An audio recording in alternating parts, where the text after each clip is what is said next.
think the question comes up all the time when you own a business, what do you actually do? And I say that because it was a curiosity I had. I worked in different levels of management, and I worked in, of course, at the base level when I worked at a pizza place where I was just a delivery guy, one of the few jobs outside of tech I've ever had.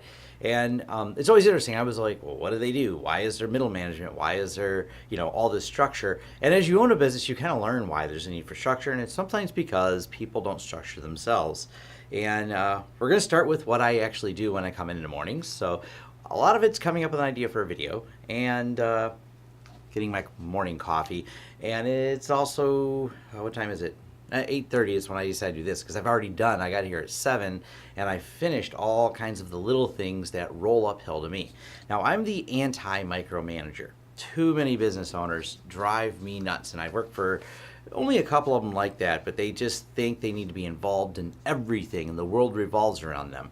I am as far from that as possible. I manage to make all of my people very independent, including, and I've talked about this in our workflows before, when it comes to invoicing.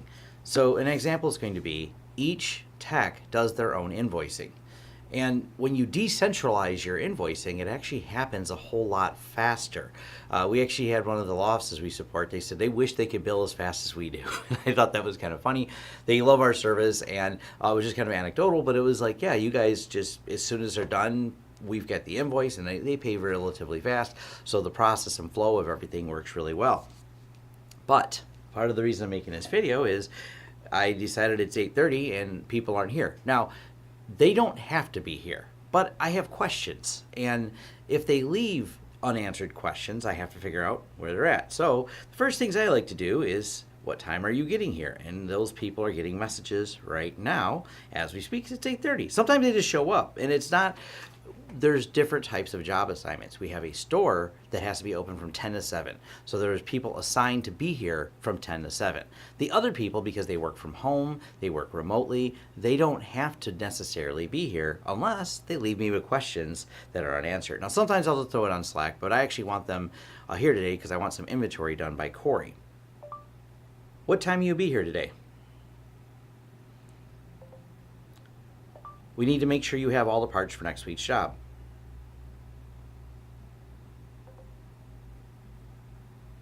It spelled job wrong. It said shop. That's all right. Maybe I slur my words. Probably. So there's my first one to Corey. Next one is to Marvin, and kind of the same thing. So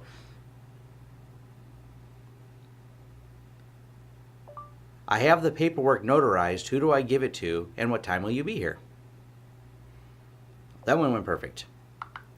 These are some of the things that I do. So I had to, Marvin did all the invoicing for that really big job we did. That now requires some notary because the bank funded the job, and because of the amount of money that they paid us, there were changes that had to be made. So even though the invoicing was done by them, they have to have the owner notarize the changes. So I had to work with the other vendor, the other owner, the bank, and then get a notary done to make sure we can get paid because the quoted amount changed because they changed the scope of the project. Good news, they didn't change it much, but they changed it enough that the bank, if there's a dollar change, they want it changed. It was actually we were only about $6,000 more than originally quoted, so that job was pretty big overall. Because that's actually a small change in the size of that job for what they added, but it worked out really well. But those are things that do roll up to me. Another thing that rolled up to me is a client that had a billing issue because we sent the bill. They wanted it separated because they have separate property. It's a new property management client, so we separated the bills. Sometimes those are things that roll up to me. They said, hey, can you create more than one bill to? And my Steve, when he did the job, just created one bill to and created it because that's no one told him not to. We looked at it as one entity, but they like separate invoices for each of their properties. So for the most part, I stay out of a lot of that. And it's kind of funny because sometimes people ask me, well, you know the price on this? I'm like, I actually don't. And part of that's because I don't want to be in the middle of everything, because if you put yourself in the middle of everything as a business owner, the business can't run without you. And you don't have a business, you have a job. And I think a lot of people have a hard time understanding that, and they think it's my baby, so I have to do everything with it. And I'm actually going to be doing a speaking event in about 2 hours over at, I've talked about this before on my channel. I'm a Goldman Sachs small business graduate from their program, and because I like to do public speaking, i.e. YouTube, to me it looks like a public speaking event. One of the things I do is come back and coach people on this and talk about business, and this is a little bit more focused on social media, but I also hang out for some of the round tables, and there's another one that's going to go on afterwards. And I thought about bringing a camera there to talk about this. Like, it's difficult though, because it's hard to say, hey, I'm going to put you guys all on film and ask any questions. That's not as accepted. So, I applaud people like Casey Neistat who own it, who can take a camera everywhere. But with what I do, it's hard because we go into secure buildings. We have to sign NDAs occasionally, and you can't reveal technical details of things. And some people just go, you can't film my meetings. So as much as I'd like to talk about more, I can talk about more of what I do. I just can't take you with me, everyone on the camera here. But I will talk about a little bit what else is going on in the shop. Because I come in here in the mornings and kind of like, hey, what's going on? And we've been doing a lot of custom build work. This is cool. This is Steve's baby, because people, I had someone message me and they're like, I'm looking for the best gaming, da da da da. I love your YouTube channel. And I said, thank you for the love, but I have no recommendation there. But you've talked about, no, I'm clueless. I don't know what the latest graphics card is. I hardly play games, but don't worry, I have a solution. And I just redirect them over to Steve, and Steve talked to the person, and we built them a really cool custom computer. And here's another. These are just some of the parts. I know that's a Cool Master, make it yours, cooler. And maybe I'll do some videos. I do like this stuff. I'm just not a real hardware geek anymore. I like some of the server stuff. I like that. It's pretty cool memory that's in this box here. And this is also a little bit of our business process of how we do this. So cool, Core i7 8700K. Maybe we'll do some videos on this build because it's kind of a nice build. We work with a lot of local people they bring in the parts. This was all purchased from Newegg and not by us. They purchase. A lot of times we'll just provide the labor, and I'm perfectly fine doing that. This actually solves some problems, and if you ever want to get into the custom building market, where you have them get all the parts and they'll take care of all the warranty and that, and then you don't have that negotiation problem of, well, I can get it cheaper here. Go ahead and get it cheaper there. You warranty all the parts. We just do the labor. We will help you with a recommended buy list, kind of as a consultant. And then we do the build, and we make the money on that, and everybody wins. You get a cool new computer, and there's some assembly done by us, so it's done by professionals who know how to do this. Well, and it's not me. Don't worry. It's Steve and Kyle. They know how to assemble it. You don't want Tom assembling it, by the way. Just, it's not a deflection. Some people think it's deflecting because you don't want to talk. I'm like, no, I seriously, I own a business. But I'm also very technically involved in architecture of the jobs. I'm involved at the high levels because that I have a passion for and enjoy. That's an important aspect to me, that I have a technical understanding, because I know some business owners, and even in the technical world, I've known one. Matter of fact, the guy I worked for, it would have been in 1996, one of my first tech jobs. He had zero interest in technology. He just knew there was money by employing a bunch of technical people. And I'm fine if you want to be that person. If you just want to make a bunch of money in a tech business, that's cool. I'm way more of a geek and a nerd. I'm just not a hardware nerd that plays a lot of games. I'm more of a, hey, what can we do with this networking and everything else, and open source projects and setting up servers. That's why there's so many more videos on that than there are on gaming builds. But we're trying to think about putting some more videos together about that, talking about the hardware, as it does become interesting. I talked about maybe we can get some sponsors to do that. So that's kind of an update for that. That's another thing you have to think about when you're owning a business, is what are you going to do next?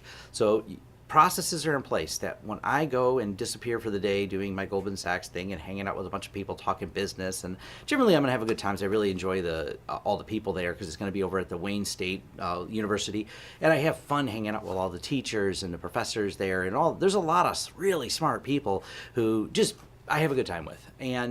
But the business can completely run without me, and that's part of the aspect of it. it's important to structure it that way. So I'm involved when there's a new plan or a direction I'm taking the business in. Like, hey, we're going to do this YouTube thing, which actually got a lot of pushback. They think it's a big waste of space having a studio over there. That was when we first built it. Now the attitude is, hey, this YouTube thing's really cool. So it's one of those things you have to make decisions as a business owner of the direction of the company, but you have to set up processes for people to follow so you don't become deeply involved in everything. And I heard my phone go off, so let's see, what time will Marvin be here? I think that goes to Kevin. I'll find out for sure, and I'll be there by 9:30. And this is just a little coordination, and it's only those little exceptions that come up to me, and that's kind of the important part. Another exception that came up to me, and we're going to talk about this maybe next week. I'm going to find some time to really focus on some of these job planning videos, because I was thinking, there's a lot that goes involved in there, and I've been doing it for so long, it's kind of just fluid. Like, how do you plan? How did you scale this? Well, we're doing another big job for Chrysler right now, the car company, the dealerships, and this requires, equipment, man lifts to be rented, and everything else.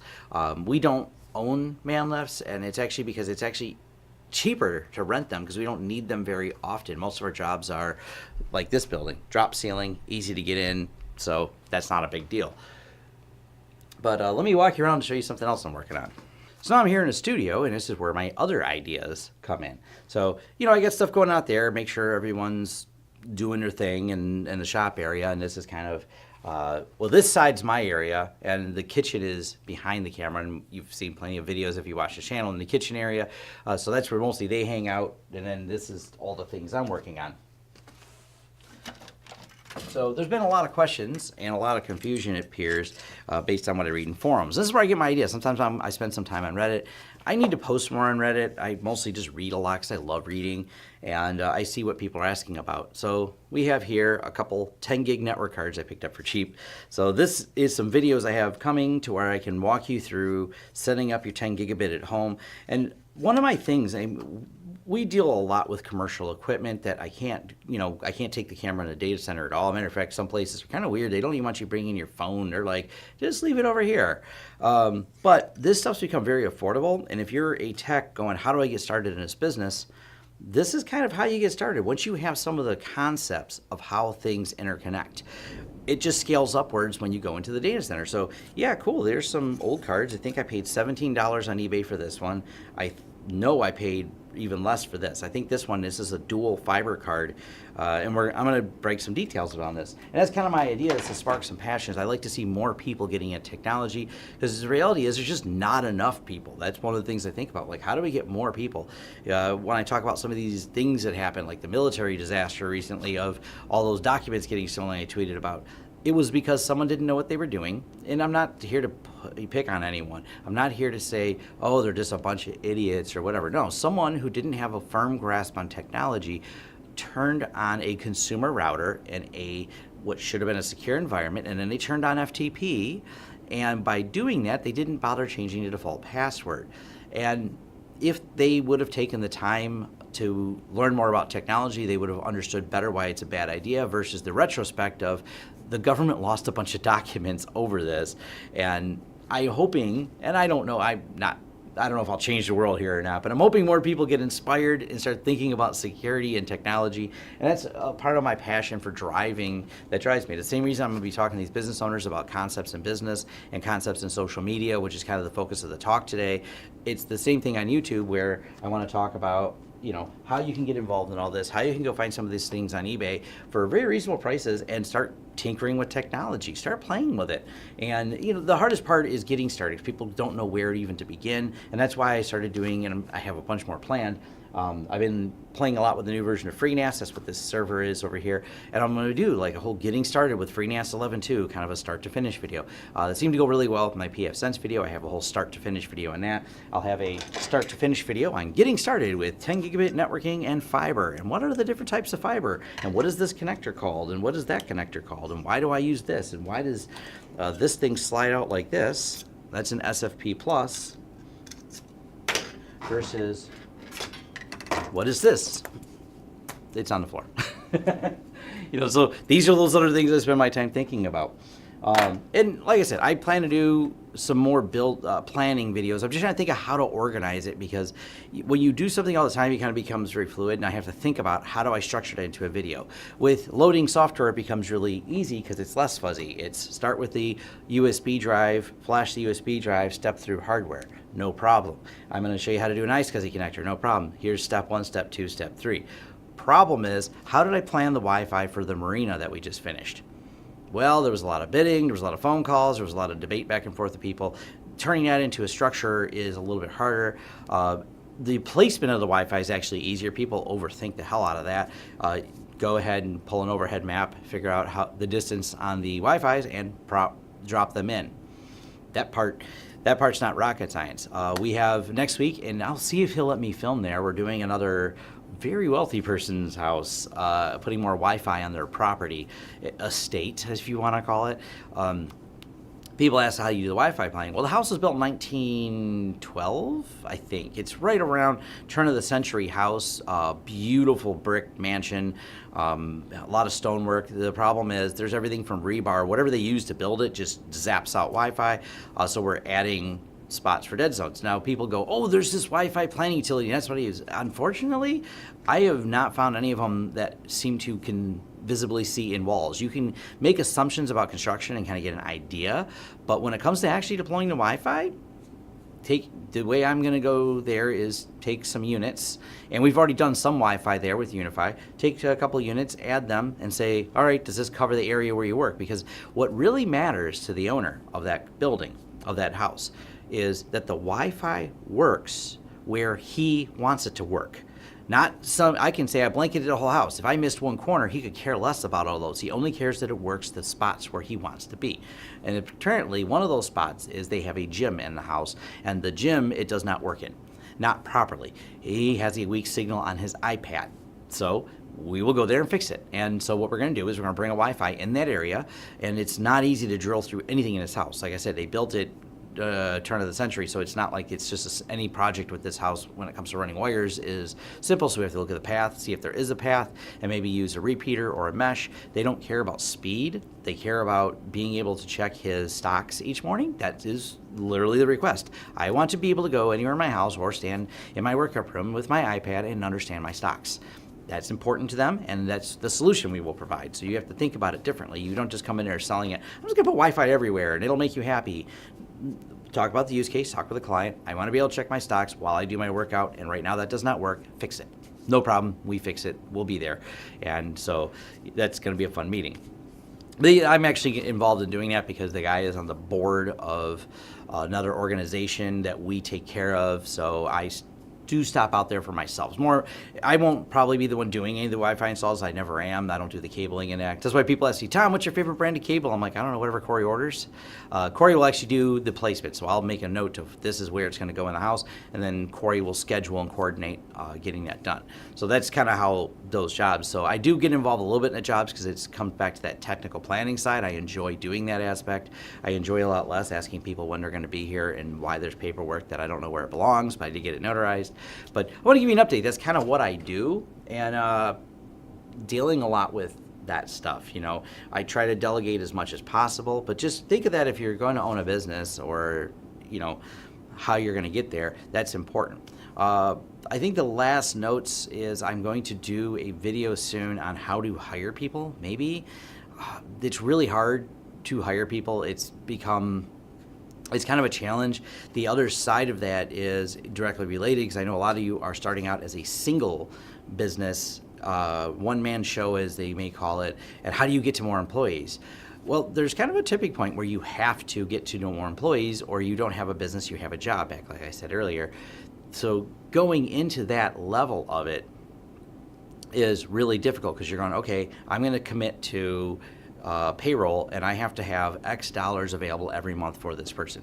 This is a lot of times why business start as partnerships, because then you and your partner both have a vested interest in growing the business, so you'll also have a vested interest in keeping your payments very, very low of money you take out to work together to vest into the business to build it. This is why a lot of companies start out that way. But I did not start out as a partnership. I've had a partnership with a completely different company I had called Suburban Computers that I owned in parallel to this one. And that didn't work out. Partners are, you have to find the right one. It's not that partnerships don't work out. They do if you have the right partner. I did not. I think I may have talked about that somewhere. I don't remember. It's not a good story. It didn't end well. It is a pain in the butt.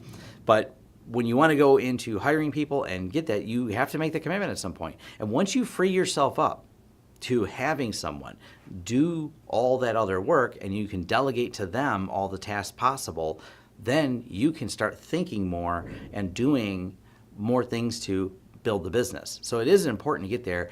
I don't know if there's an easy steps. I think everyone's looking for that step to do it. Like, hey, Tom, there's a secret I'm missing. Like, I read 20 business books and none of them told me that secret. I'm like, the thing I can tell you after being in business for 15 years now, so I opened a company in 2003, wow, and I've worked for myself longer than I've worked for any one company or had even employment at all. I've worked for myself longer than I've ever had a job anywhere.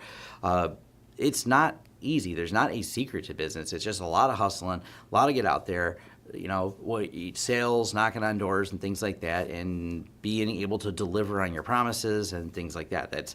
It's really kind of that simple. And the business plan stuff is, I'll do a whole business planning one because I think people overemphasize that. People are like, oh, can I see your business plan? I'm like, I don't really have one.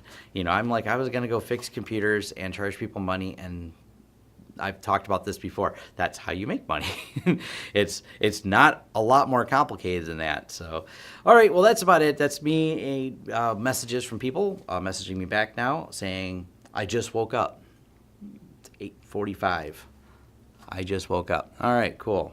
Well, he stays up late. He worked late, so I'll give him a pass on that. I'm pretty relaxed. Like I say, he doesn't have a time he has to be here, so I'll give him a pass on that, and then he'll message me back, and then we'll figure out, make sure he's got all the parts, so we have everything ready for that job next week. It's a pretty big on-site wiring job. It's going to require a few people to get done, and maybe I'll do some videos on that. It's kind of not as easy to film at a car dealership. I don't know if I've ever filmed. We've done a lot of car dealerships because we have a connection with them, and they're so happy with our work. We've been working now for a few years, and that it's been a great relationship because it turns out the way car dealerships work, one guy owns, I think there's 9 dealerships or 10 dealerships, I can't remember, that we're now doing work for, because they keep buying more dealerships. Every time they buy a dealership, we get to rewire it because they want everything new. We're actually running all Cat 6A. That's the level of new. They want like the new. There's a budget, of course, but the budget's like, doesn't matter, Cat 6A, full runs, even redundant runs. They want everything done double, which they did that before when we did one of their other buildings, and now this one, they're like, oh, we decided we're going to go Cat 6A on these 3 new buildings, so we had to order. That's why I got to make sure we don't stock a lot of Cat 6A. There's not like a big demand for, there's people want Cat 6, a lot of people still want Cat 5e because it's adequate and people rarely need to go over gigabit speeds or even bother with it. So Cat 5e still does gigabit. It's cheaper, but we do Cat 6 installs and we do Cat 6A installs. Not much for Cat 7. I don't see much of demand for that right now, and that's also really pricey. Well, I'll leave you with that, and that's me done babbling, but this is, as a owner of the business, this is another kind of day in the life stuff I do. Maybe if I get more skilled, I can vlog my day like Casey Neistat. I kind of like his style. It's funny because he doesn't, if you really watch Casey Neistat, and he's a very interesting person, he's got like a really cool style that he does it, but if you watch his video, count the words. He actually doesn't say a whole lot, but he just gives you a lot of wonderful cinematography, which I think is also really interesting. But you don't need a lot of words. I've used way too many words, I think, already, so hopefully you didn't get bored listening to me. Thanks. Thanks for watching. If you like this video, go ahead and click the thumbs up. Leave us some feedback below to let us know any details, what you like and didn't like as well, because we love hearing the feedback. Or if you just want to say thanks, leave a comment. If you want to be notified of new videos as they come out, go ahead and hit the subscribe and the bell icon. That lets YouTube know that you're interested in notifications. Hopefully they send them, as we've learned with YouTube. Anyways, if you want to contract us for consulting services, you go ahead and hit lawrencesystems.com, and you can reach out to us for all the projects that we can do and help you. We work with a lot of small businesses, IT companies, even some large companies, and you can farm different work out to us or just hire us as a consultant to help design your network. Also, if you want to help the channel in other ways, we have a Patreon. We have affiliate links. You'll find them in the description. You'll also find recommendations to other affiliate links and things you can sign up for on lawrencesystems.com. Once again, thanks for watching, and I'll see you in the next video.